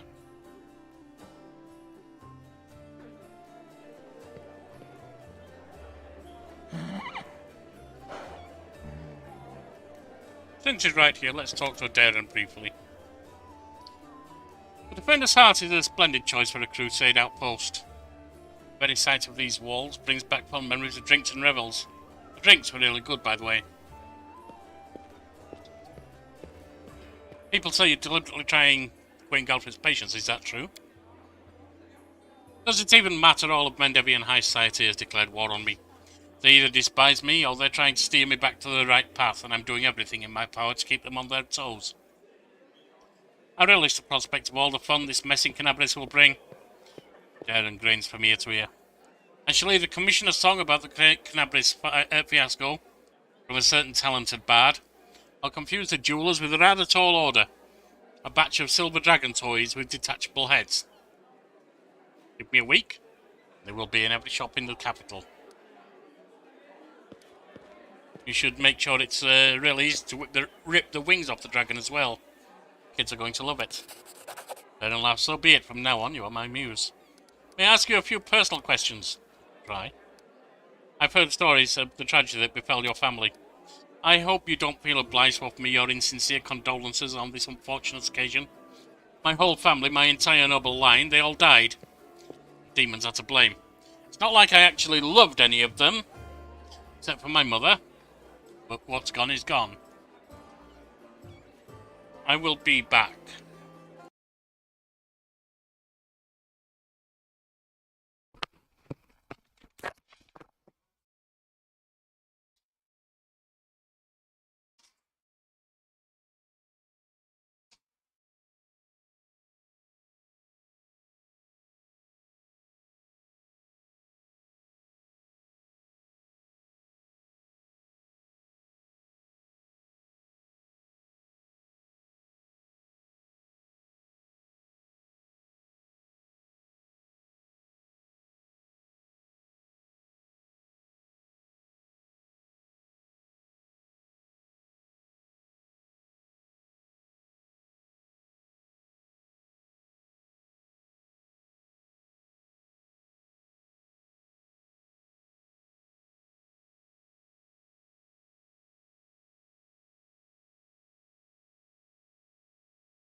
On the way back.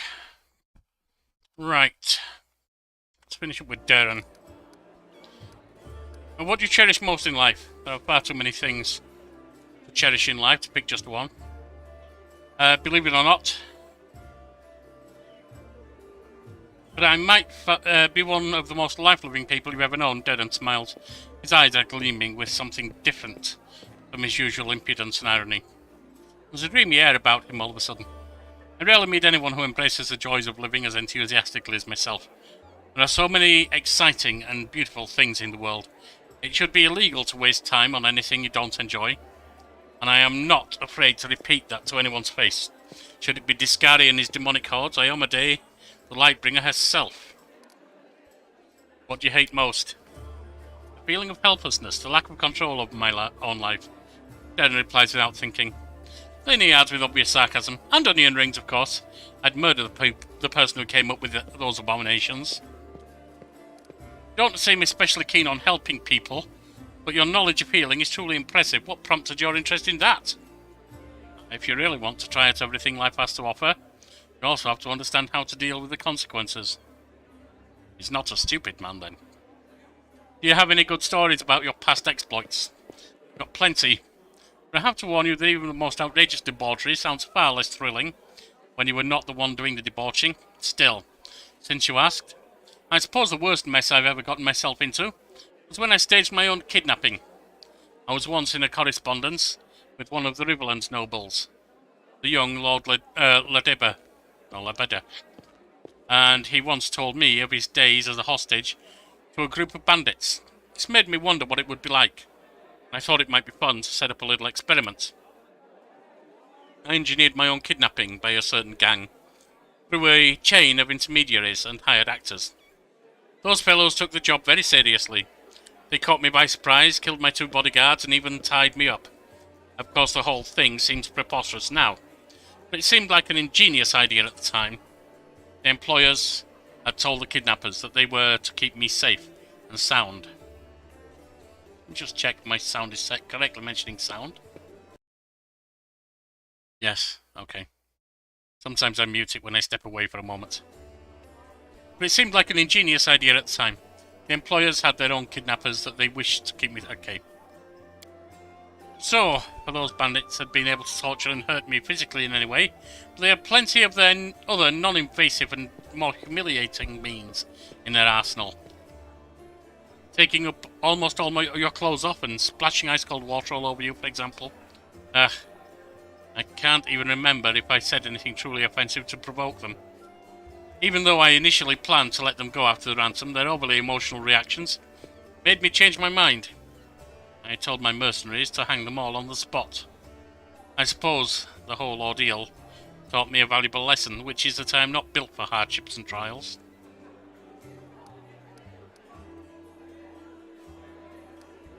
I'd say life is too short not to try out everything you can. I shall console myself with that thought. So that was a stupid story, and now I'll tell you a truly brilliant one. Prelate's Hull Run has always strictly prohibited any public celebrations in Kenabres, and he always picked on me for my lack of respect for the fallen and whatnot. His grumbling annoyed me so much that one day I drove 4 barges into the city harbour and set up a celebration on their decks. The ships on the river didn't fall under Prelate Hull Run's jurisdiction, you see. So all he could do was snarl at me from the embankment. I, for one, did not forget the old boy. The main attraction of the festivities involved an Inquisitor of Armade dancing and roasting beautiful witches on illusory bonfires, taking off his clothes with every new victim. The spectacle was so heated, in every sense of the word, that the prelate almost had a stroke. Darren gives you a mischievous smile. I will consider that one of my finest ideas of all time. Should the Crusaders ever succeed in their efforts against the World Wound, I will do my utmost to get permission to hold a grand public celebration. Rivers of wine, free of charge, an obligatory parade, and a carnival in the evening. A contest for the most provocative succubus costume, with a hefty prize in gold. Another contest where participants have to fish a sausage out of a wine jar blindfolded with their hands behind their back. The wine will symbolise the blood of all the dead heroes in the war. The sausage, well, you'll find a heroic meaning for that as well. Over the years, the commemoration of the greatest victory of light over darkness will turn into an ordinary holiday. A fine excuse to get sloshed and rut like animals in the streets. Are you sure you're from Mendev and not America? Most of their public holidays started out as important sacred events or important national events and have turned into nothing but chances for a sale and a party. You enjoy being mean to everyone? Yes. Here I thought you were hurling insults at people purely by accident. Darren laughs. This time his smile is surprisingly soft. I like your way with words. What do you expect me to say, if I wanted to make a good impression? Something along the lines of, I'm not mean, I'm just being honest with myself and everyone else. That's what people use as an excuse when they want to keep up their saccharine facade, while still saying whatever nasty little thoughts spring to their mind. This is not what I do. I have no hidden agenda. I'm just as much an insufferable prick as I seem to be. Some people are simply begging for a good dose of mockery, so who am I to deny them? I don't give a damn if anyone holds a grudge against me, which is why I don't even try to avoid it. No more questions. I'd like to talk to you about life in Mendev and the Crusade. I'm all ears. What's your opinion on Mendev today in general? It doesn't exist, Darren scowls. It's a frontier country that has attracted every utopian adventurer and fanatic from all over the world for more than a century. It is a place where strangers outnumber the locals, especially in the cemeteries. The population of Mendev, for the most part, consists of humans and other races, not exactly known for their longevity, though the current generation of Mendevians were born in the shadows, world-wound, and raised by the Crusades.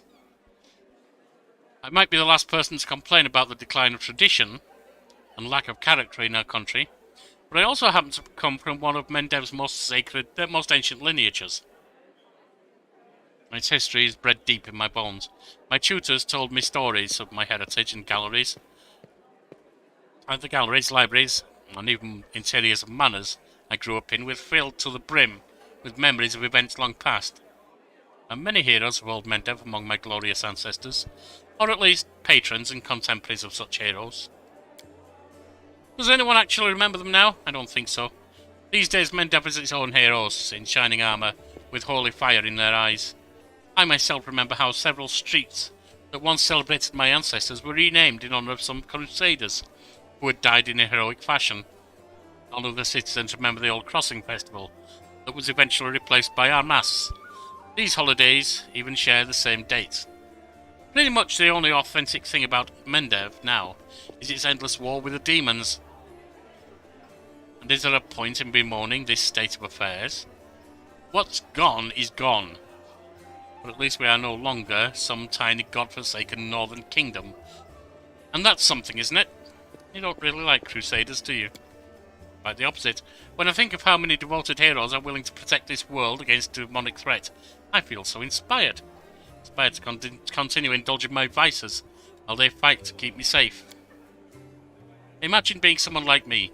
Someone who has everything they can possibly desire: youth, beauty, wealth, an honest wish to live and enjoy living, but vanishingly few ways to put it all to any use. The fact that the word fun itself is not yet outlawed in Mendev must be due to some bureaucratic oversight. You can celebrate your victories solemnly, you can wet your whistle after a challenging battle. What about real fun, joys, pleasure? I remember a single evening at court without... I can't remember a single evening without court, without someone chastening me for my banquets, my lovers and mistresses, luxuriant clothes, my everything. It would have been a lot easier to tolerate all those hypocrites if they took a break once in a while. Instead, there was a constant fuss about how I wasn't doing anything, the greater good, and how I only brought shame on my royal cousin. Think of our enemies. Do you mean the demons themselves or their followers? The former deserve to be cleansed with heavenly fire for their unholy origin alone, and the latter for their idiocy. I don't understand why a sane person would submit themselves to Discari or Cabriri. After all, Lady Nocticula... Lady Nocticula almost seems to be a bearable enough mistress. So many other cultists. They've tried to recruit me every week twice already. I'm not even that old. First, very pretty tiefling girl tried to seduce me. Then they came with promises of Lord Baphomet's endless boons. I still wonder what exactly the old Hornhead could offer me that I don't already have. You know what I've been thinking? Every shopkeeper knows this trick, an enticing offer along the lines of 1 in every 100 buns from my bakery contains a silver coin. And of course a hired actress to make a memorable show of finding said coin in her sweet roll. And there you have it. Hundreds of gullible fools storm the shop, hoping to win a prize for themselves. I think the infamous Ariel Varlish was such an actress for the Lords of the Abyss. A petty Sicurian witch who became uncrowned queen of the world wound, waited upon hand and foot by demon lords. Only instead of visiting a bakery, the gullible fools rushed to join the cultists. We have an army of unbelievably powerful supernatural invaders from another dimension, hell-bent on destruction and domination.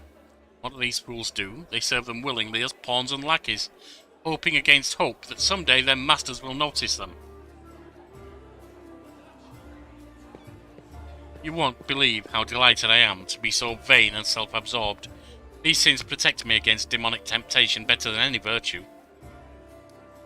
Can't think of anything else at the moment. What made you join my party, after all? You mean instead of carousing far away from Kenabres with a small army of mercenaries to protect me? I'll get to that. You see, when you appeared at my door out of nowhere, awash with bravery and heroism, and started tossing demons around like rag dolls, I thought that your company might be more exciting than my usual crowd of sycophantic hangers-on. You seemed competent and mysterious at the same time. So I decided that a little demon hunting wouldn't hurt, especially with such an intriguing entourage. That party had been growing staler with every passing second anyway. Needless to say, I'm not here for long. I shall return to the capital or even one of my country estates as soon as we reclaim the city. Crusades, bellowing commanders, row upon row of identical tents. This is not the life for me. But I'll certainly remember you and our adventures together. For a week, perhaps even longer than that. I should go. Farewell. They have him marked, if you look, as neutral evil. That doesn't make any sense at all to me. Chaotic neutral makes sense. Possibly chaotic evil, mostly chaotic neutral. Right, we're 2 hours in, and I'm going to end there. Next time we come back, we will be fighting the demons who are attacking the inn. Very well.